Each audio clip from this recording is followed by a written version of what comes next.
Good morning. Welcome to Real Talks. This is Kelly Dayag, your social media citizens journalist. Today is the 11th of October 2017. It's 6:53 in the morning here in the States. And I am here. I woke up happy. I woke up so happy, and I woke up feeling fulfilled. And then I will gonna explain to you why. Kasi, di ba, everybody was kind of sad because the ratings of the president at the social weather station was decreased. However, that has no value at all. Let us focus on the surveys that provide tangible result. Imagine Forbes magazine 14 hours ago released an article. The headline is Duterte's rating is rising. The author of the article is a economics professor at Columbia University and Loyola Institute University. So he analyzes everything. Why the Philippine economy remains robust, even there is political turmoil, even there is destabilization, and what are the factors set in place, and what policies of the government made it improved. Bisan sa grabe ang political crisis, grabe ang political turmoil. He was even surprised why the economy remains so strong and is improving. Number one in Asia, 10th fastest growing economy in the world. And then grabe ang destabilization, grabe ang political turmoil. Let us dissect, let us discuss based on his writings, and in my own humble capacity, I will explain in layman. I might not be an economist, but I have to make sure that masabta nato ano yung sinulat niya at bakit may importansya iyon kaysa survey ng social weather station. So, hold on 1 second. Kumusta Pilipinas? I know most of you guys are actually na padung na matug, right? So the article headline, the headline is Duterte's rating is rising. I really thought that it was the article is about the social weather station, but I realized after reading that ang article ay mas importante pa kaysa mga survey sa social weather station. And mind you, there is one survey that is important at the Twitter. I will discuss that later. Ito ang unahin natin. The economy is improving. That means the rating, the trust rating, the confidence rating of the president by the investors, by the entrepreneurs, by the economists, and even by foreign partners, mga ibang bansa. That means the confidence level is there, regardless of destabilization, regardless of the rating. That rating sa social weather station has no effect, non-tangible. Kini mo importante, this is more important. Why? Ang nakasulat dito na the rating of the president is not on the survey rating on his trust, but the country's economy is robust. It is because the country's equity market has been improving. What is equity market? Atong himay-himay yun in a very layman's term. Equity market is the stock market. Ito yung ang stocks. Ito yung indicators na nag-improve ang negosyo ng Pilipinas at we gained, nag-increase up to 8% for the past 3 months, and last month it was 0.68%. That means compared last year, because of the wording of the president regarding West Philippines saying na dili kay consistent, it decreased actually. It decreased because it was still the harmony of the investors and the economists with our president. But right now, even grabe ang destabilization, naa ang trust sa mga ekonomista, mga investors, naa sa ato ang presidente. Kay continue nga nag-improve ang economy, and this is way better than the social weather station survey. This is more tangible. This has more value. You know why? And let us dissect what was his reason that he said that the economy of the Philippines is improving, the rating of the president is improving. Because of this, according to the World Bank latest edition of Global Economic Prospect, we will gonna exceed the target of GDP for this year from 6.5 to 7.5%, almost twice the time of Aquino. So that means kanang gipanulti sa mga yellow na the economies lost confidence, walay mga investors sa Pilipinas, wala na'y mupuhunan. That is a bluff. That is wrong. Kay based on the assessment of this professor of economy, ang ato ang ekonomiya under sa leadership ni President Duterte nag-improve pa. And it is credited by the president, not from Aquino, not from the OFW, because of his macroeconomic policy. What is this macroeconomic policy? Usually macroeconomic, this is the fiscal policy of the government to make sure that it will mitigate the impact if there is a recession, if there is a, the fiscal policy of the government is expansionary, meaning injecting more government spending, gastos sa mga budget. So because of that, empowered ang mga tao. Kay mudako ang sweldo, and of course, the buying power is there. So it will create an effect to the lower level of the society nga na ang negosyong mahitabo. Kay mudako imong sweldo, makapamalit man kag samot, makapamalit kag needs sa imong pamilya, right? And the economic managers of the president, kudos to all of you. Kasi you are really very mindful. You are strategic in managing the economy, in being the consultant of the president. And the healthy economic environment is secondary to the policy of the government to get rid of drugs, crimes, and of course corruption. Because if the place is safe, there will be a lot of investors coming in. Imagine ang mga trabahante, dili mga drug addict, consistent sa ilang activity. Imagine safe ang mga trabahante at that company nga nag-invest. So they will gonna invest more because it is conducive for environment for business. Drug war of the president really provided a beneficial impact to our economy. This is my humble analysis. I may not be an economist, but looking at it, the policies of the president creating a conducive business environment to the country, a conducive business climate to the country, help invite a lot of investors to pour businesses, to open businesses to the country. And with it, the policies of the government also is very investors friendly. Maunang naghang negosyante nga nag-ano. So ay mugtuo ni Trillanes, ni Risa na wala niya mga negosyante. No, that is bluff. This article, it will kill their allegations.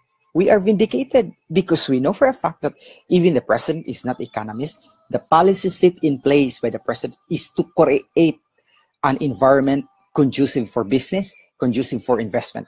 See? I studied this like 20 minutes ago para maka-explain ko ninyo kay, di ba ito ekonomista, di ba? So, one thing also, we have to remember that according to the article writer of this very very influential and very brilliant, ano ninyo no, i-cascade ninyo no, i-share a very brilliant article. His reasoning is this is all because of Duterte, because of his policies. And you know what? Because grabe ang pagsalig sa mga ekonomista o mga investors sa ato ang presidente, even with the destabilization, even with the political turmoil, even with the opposition bashing the administration, it did not deter, it did not lose the confidence of the investors to continually pouring money to the country, to continually opening businesses to the country. Because ang reasoning nila is they have the trust and the confidence of the president. No amount of allegation from the yellows can dispel that, because the facts are there, the statistics are there, the proof is there, the validity is there. Wa na, maghikog na si Trillanes o si Lugaw ani. Wala. They cannot dispute this, right? So I woke up happy and I woke up, wow, this is great. This is great. I mean, forget about social weather station, because those surveys, perception of the people, it has no bearing. It has no translatory effect that is tangible to our lives. This is tangible to our life. You know why? Because of the conducive environment for investment. A lot mga negosyante from other countries will come to the Philippines and open businesses. And opening manufacturing plant or big businesses, it will stimulate jobs. And from there, people will be empowered financially. People will be secured to earn a living, right? So pasalamatan nato ang presidente. Again, I have to say it again. This is not because of the economic policy of the Aquino, because credit should be given where credit is due. The author said it is by the fiscal policy of the president, which is Duterte, not by the Aquino, not from the previous administration, not even from the OFW. It is because the investors are shifting their focus not from geopolitics. What is geopolitics? We have to define that para masabtan nato tanan. Kay these technical terms are really for economists. I am not an economist, but taba ano na to para makasabot taba, makaintindi tayo. The investors shift their focus from geopolitics into the fundamentals of domestic economy. We will discuss that. Geopolitics is the study or the way of a country, the size, the position, the influence, its power, and relationship with other countries. So, meaning, investors does not focus on the relationship of the Philippines with China, with Russia, with America.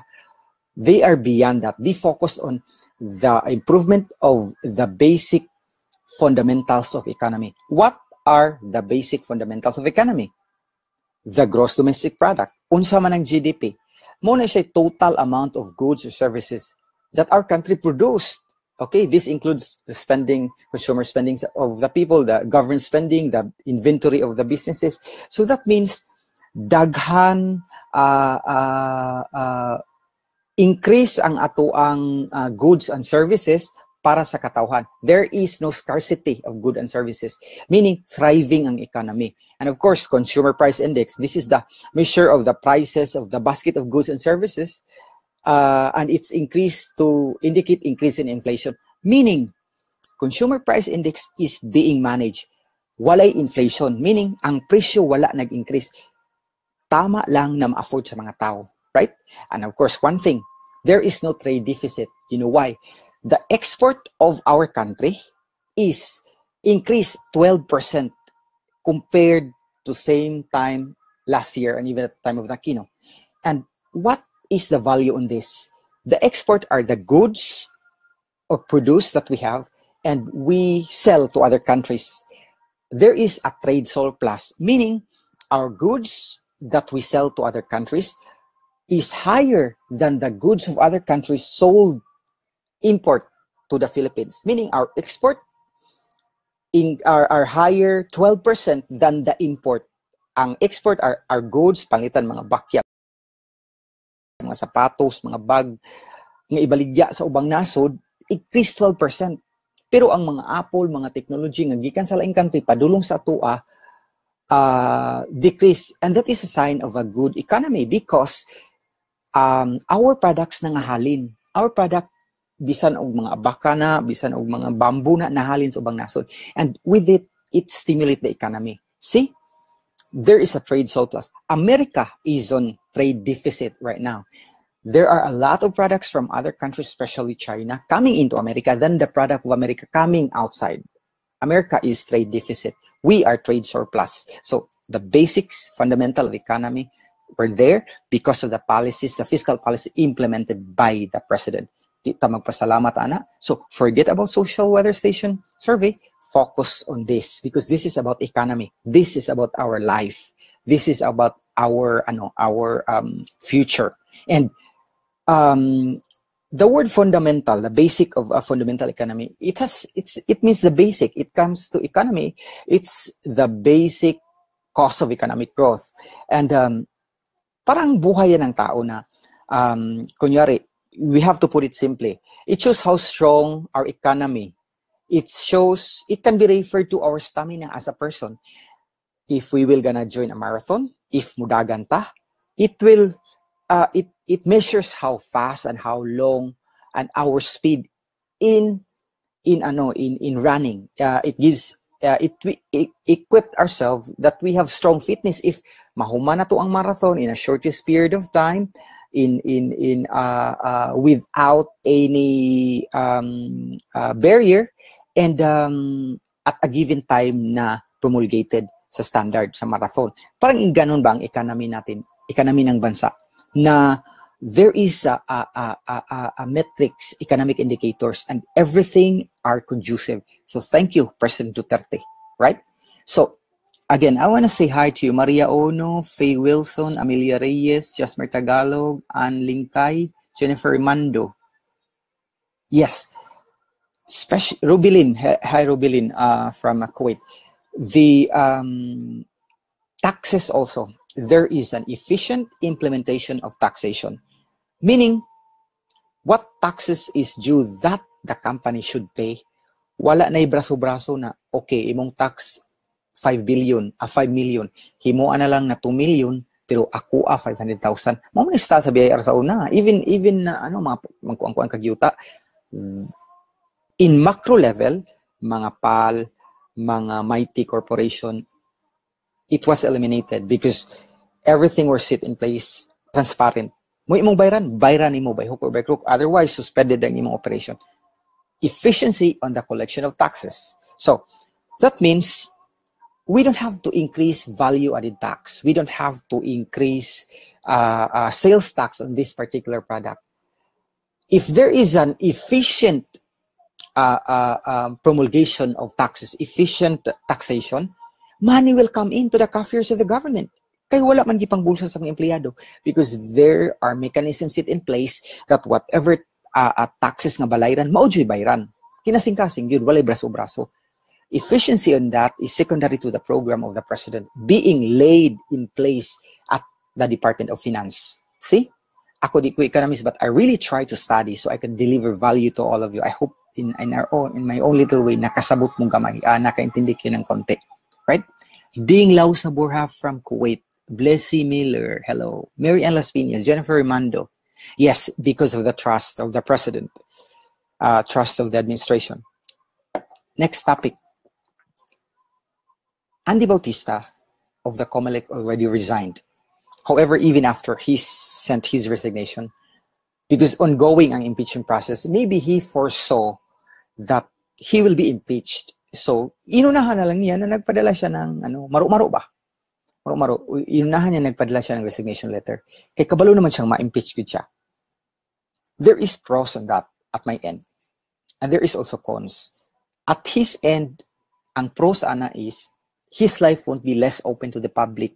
Kaya tingkay to tanan, marital trouble, and it involves national security because those monies were questionable. The wealth is ill-gotten, I could say. And with it, hindi na madungisan ang Office of the Commission on Election in deciding cases, in promulgating cases, in handling cases, because he will be replaced by somebody that is less perceived or not perceived as biased with credibility. Andy Bautista, dugay pa na, before pa na sa he is a PCGG head at the time of Aquino to recover the hidden wealth of the Marcoses. But gibutang siya sa Commission on Election. So, yellow na siya. Of course, he will gonna side to the party of the yellows. And nagpasalamat ko na natanggal na siya. And at least, it saved money from the government in having an impeachment process. Kay it will take a long time na patay gikuan kasi rin nyo. But what value can we get? I'll cut it short. What value can we get on his resignation? Although the approval of the impeachment, articles of impeachment on him is mooted already. It's mooted and academic. He already resigned. So thus, it won't continue. But what value can we get on his resignation?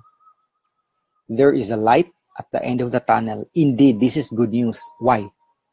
Kasi, hindi na niya mapugngan katong mga baluta nga questionable nga mga area sa mga number of votes sa VP race. So, Aling Leni is kuyaw-kuyawa na. Wala na siya big man dito sa COMELEC. So that means, before the year ends, if God willing, mahuman na ning kung magsugod ng recount, mahuman na ning a process of filing of appeal on the VP, on the office ni BBM kay Leni Lugaw. And what is the in totality, what is the total repercussion in this? There won't be no more destabilization, because when BBM will be in office, the yellows will never try to remove the president because they don't want BBM at all. So, mawala na ning destabilization. Don't tell me ilang i-destabilize duha ka tao, president of VP, right? So, I am hoping na mahuman na ni, and life will be easier on the side of the BBM kay wala na barrier nga mag-ali na si Andy Bautista. And sirenyo na lang sa Presidential Electoral Tribunal. And with it, bisan kayo, hindi kayo BBM, ang atin lang is mahuman na ang destabilization, because once he will be at the office of the BP, there won't be no more destabilization.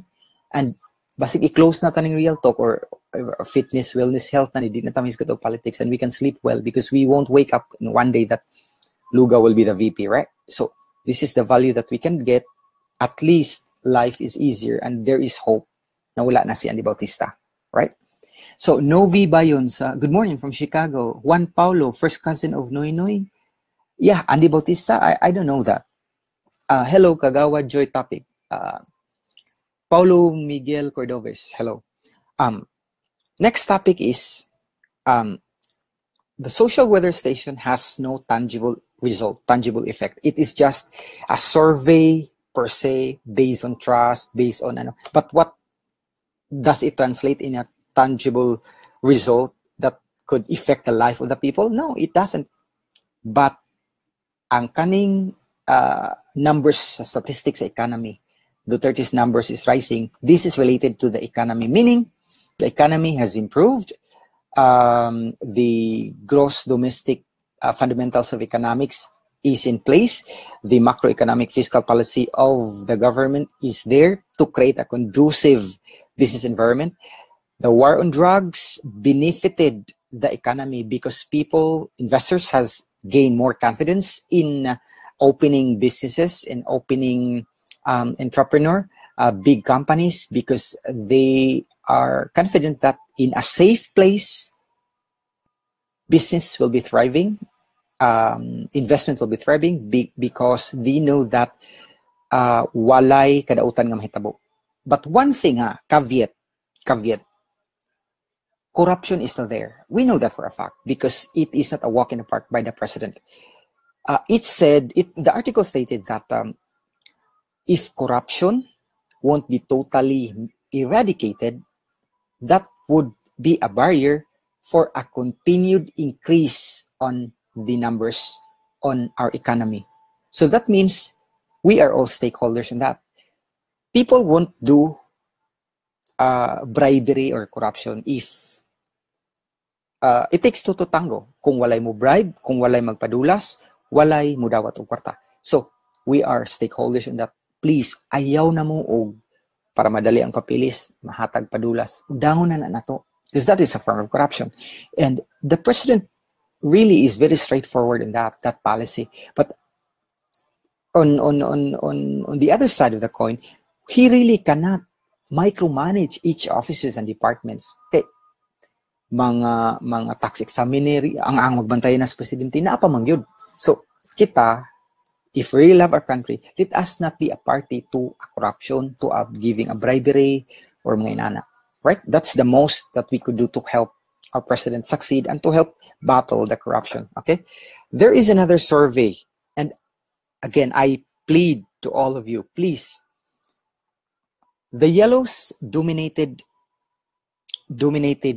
Twitter world, and DDS di na kinahanglan sa Facebook.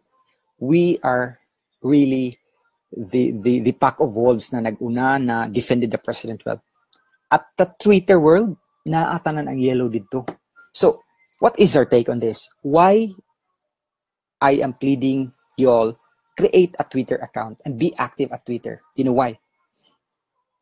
Among social networking sites, Instagram, Tumblr, Pinterest, Twitter, Facebook, LinkedIn.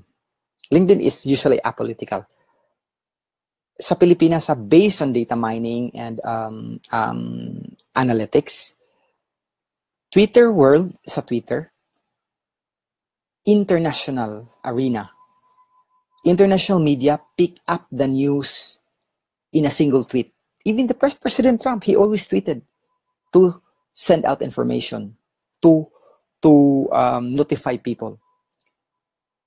Kung sa Pilipinas, a lot are the yellows, and they are tweeting negative information about our country, about government, about the president. Dali lang na mabasahan. One single liner, one sentence. Pick up on na sa Reuters, Associated Press, BBC, all media entities. Big conglomeration of media, mainstream media, international. They favor more on Twitter, 70%, rather than Facebook. Bisan pag mag-announce ka diha nga nag-increase ang economy nato sa Facebook nato ibutang, Associated Press won't give a damn to check on each account of the people na Facebook. But with the Twitter, a single tweet, one sentence, it will make or break a country. It will make or break an economy. It will make or break success of an engagement. Thus, I'm pleading all of you, open a Twitter account. Add and vote until tomorrow man ang votation. Add community PH, si Yusek Edoy Arrieta, community PH, that a page. There is a survey, the question being asked, pro or anti-DDS ang pwedeng mo vote. The question being asked on that is, mga kabayan, DDS man or anti? May tiwala pa ba kayo sa pamumuno at patakaran ni Presidente Duterte on his second term? So, as per 9:28 p.m., nagikan ni Yusek Edoy Arrieta, 38% agreed. I voted on that late yesterday. But 55% said wala. And who are these 55%? These people are the yellows, because majority of the yellows are active in tweeting. Rappler, Inquirer, even media personality, they prefer Twitter rather than Facebook, because for them Facebook is for personal life. Instagram is for personal. Tweeting is more on political. So, if we love our country, let us join forces. Sayon ra ang Twitter. Dali ra pag-open sa account. Create a Twitter account. Add Kellogg's Real Talk. At Kellogg's Real Talk. Add at Edoy Arrieta. At CNPH. Community News PH. Okay? Naadid to ang a survey, and then you vote for it. Para they would know that they don't have the monopoly of influence at Twitter anymore. Before, they had a survey sa Twitter, si Yusek Edoy gyapon, but I don't know what was the topic. We won the side of the DDS. But again, mainstream media and even the yellows discredited us, saying that, oh, those were trolls. Show it to them that we are not trolls. Show your faces at your Twitter account. So, walay lain diha nga nag-glasses, then orange og t-shirt, ako na. Add me up at Kellogg's Real Talk sa Twitter.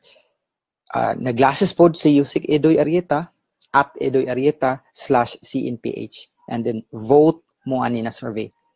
We have to show it to the yellows that they don't have the monopoly of influence at Twitter. That the DDS are proactive, in our own little way, creating Twitter, it will change the paradigm, because whatever we tweeted in favor of the government, Reuters, BBC, CNN, Associated Press, New York Times will pick that up.